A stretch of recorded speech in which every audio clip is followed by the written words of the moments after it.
When I say physically nothing was involved, I walked in my dream, my legs were stationary.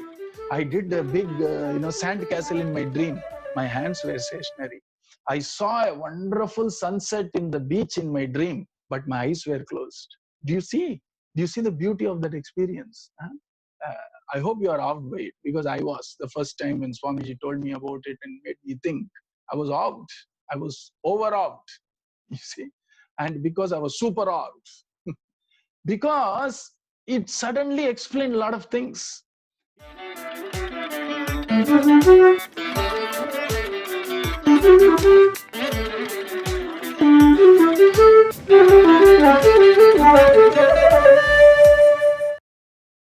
Ramuji, I'm curious. People refer to body, mind, and soul. Are these three different? Do they all refer to the same me? Bhagavan Sri Krishna, our Thakurji, talks about me as an identity in Bhagavad Gita. Very interesting way to look at me as an identity. So he says, suppose somebody is really very, very heavily clothed because of winter, right? Obviously, he has an inner shirt or she has an inner shirt and there is an overcoat. And let us use that model to understand what that real I am talking about is. Now, let me start with the first part of it, the coat. All right. I take the coat off and still I have a inner shirt. Okay. I've color coded it for a reason. And I take the coat off, I take the shirt off, and then there is just me there. And the top coat is what is called as my physical body. And when I say I came home, obviously I mean I along with my coat, a shirt, everything. We generally identify the clothes along with us, generally. But technically, I am not the coat, isn't it? But yet, I am coated. And that is the example Bhagavan Sri Krishna uses to tell us our real I. You see, to see what are the various, layers of what I identify myself as I, right? So the first outer coat is obviously the outer coat of a physical body. This body, which is starting with skin up to the bone marrow, as per Sanatana Dharma, there are 7 layers of this body.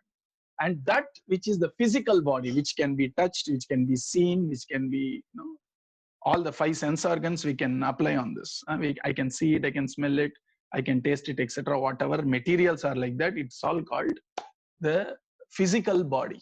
And that is the outermost coat. And to an extent that we identify ourselves with this coat. In Sanatana Dharma, differentiate the physical presence of a body. Brain is also a physical body. But there is something called mind.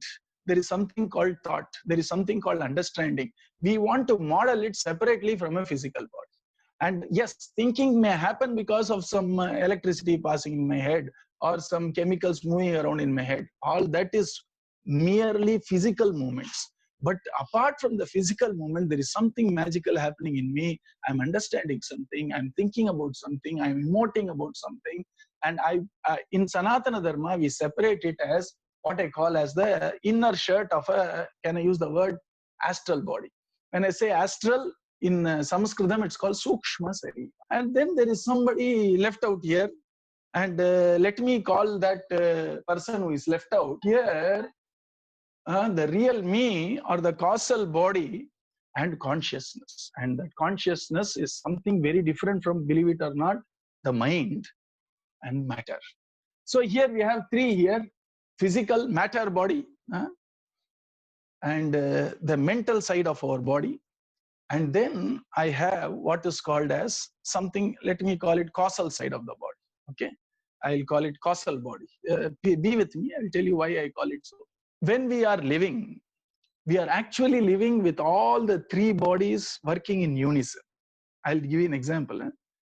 The mind says, I am hungry, get me some food. So the physical hand reaches out to an apple. Why? The mind is saying, I need this. And it is physically taking it to my mouth. And there is an intelligence inside me, which is called digestion. And it digests the food, everything happens. All the work of a physical body is happening because of a command of something deeper than the physical body, which I call mind, isn't it? The point here is that which I work is a result, and that which sort of triggers the work or causes the work is the cause. And generally, a cause is always subtler than the effect. it was always very clear that since mind is a little more subtler than matter, which means mind is always the cause and matter is always the effect. For example, me running to a place and coming back is this physical movement, isn't it?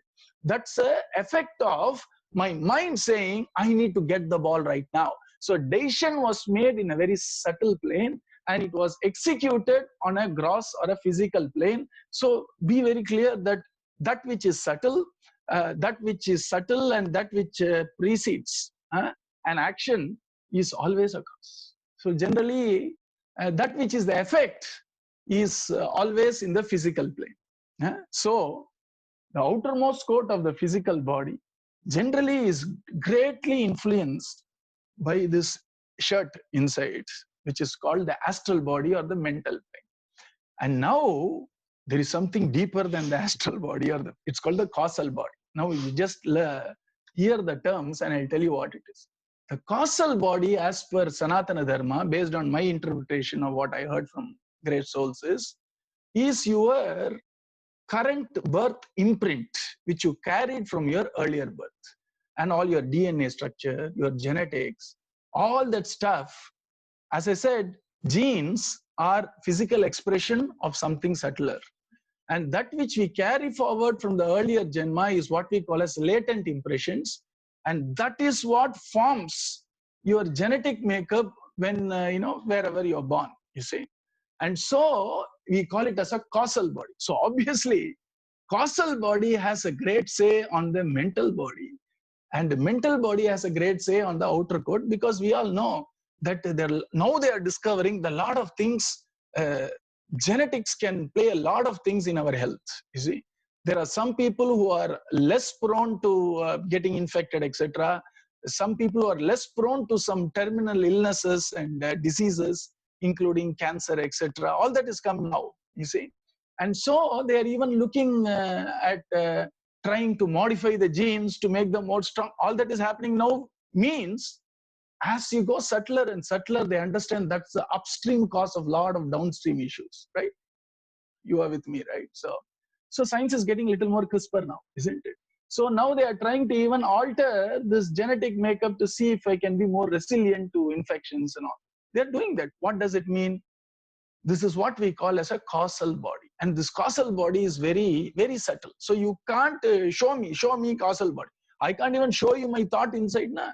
And so here we have these three states of being, can I say? And how did these rishis try to explain that? Genius of rishis. Now everything will make sense. See, that's what it is. When I am in the waking state, I hope you can see this. It's written as waking state there. They beautifully resolved it is when you are in the waking state, normal person. I'm saying normal person for a reason. A normal person is fully active in the physical coat is active. He has put on his physical coat and working in it. And of course, physical coat needs a mental shirt. And of course, you have this causal body, which is me inside. Then there is this state, very interesting state called dream state, right? When I am dreaming, my eyes are closed, right? Mostly when people are talking outside, I don't even listen to that, right?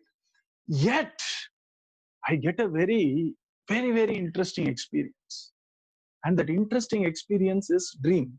And so in my dream state, you see, I'm fully mind only.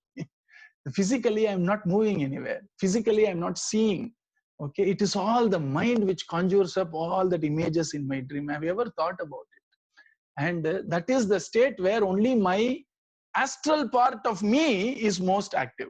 I exist in a body because I have an experience, right? I see people, but I don't see it with my physical eyes. I listen to people in my dream. My friend once came in my dream and talked to me. I listened to him in my dream, but these ears were not listening. There is something in me which was listening. It was purely the mind which was experiencing all that. Physically, nothing was involved in it. When I say physically nothing was involved, I walked in my dream. My legs were stationary. I did a big, sand castle in my dream. My hands were stationary. I saw a wonderful sunset in the beach in my dream, but my eyes were closed. Do you see? Do you see the beauty of that experience? I hope you are off by it, because I was the first time when Swamiji told me about it and made me think. I was awed.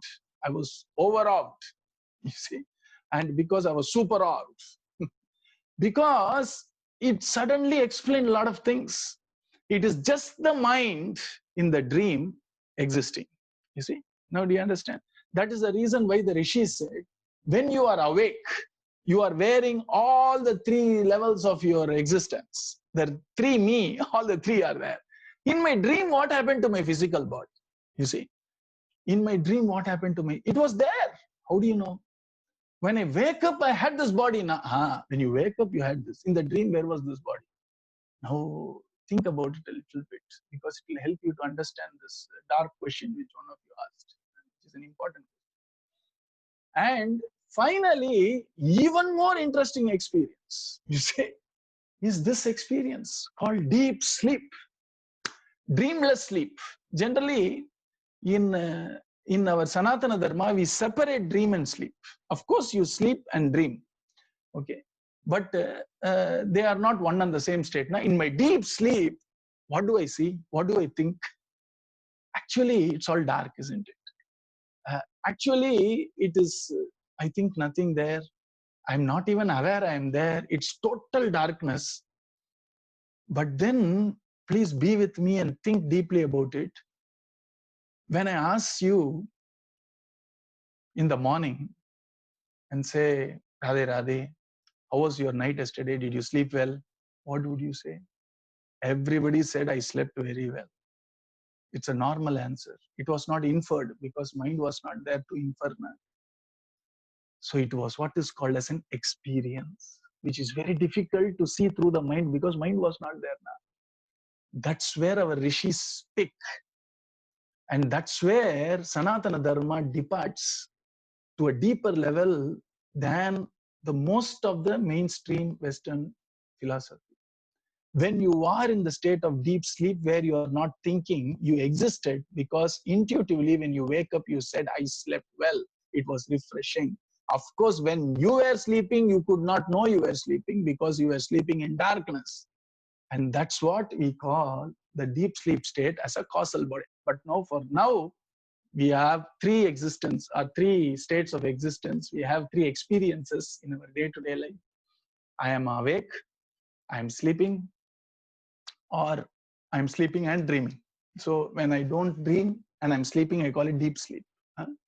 In Sanskritam, it's called Jakrat, which is the reason why they say when you go out in a very busy road, generally your parents would say, Jakrata, be awake, don't be half asleep and all that. And so state of wakefulness is Jakrat, Swapna is dream, Sushupti is deep sleep. I exist very distinctly in these three states. That body which makes me experience sleep is called causal body. That body which makes me experience dream and I'm not awake is called astral body or subtle body. And that body, which is the third layer, which is added upon to me when I'm awake and I'm doing all these activities, is called the physical body or the gross body. So imagine 3 cups, okay? Each cup is contained on to the other.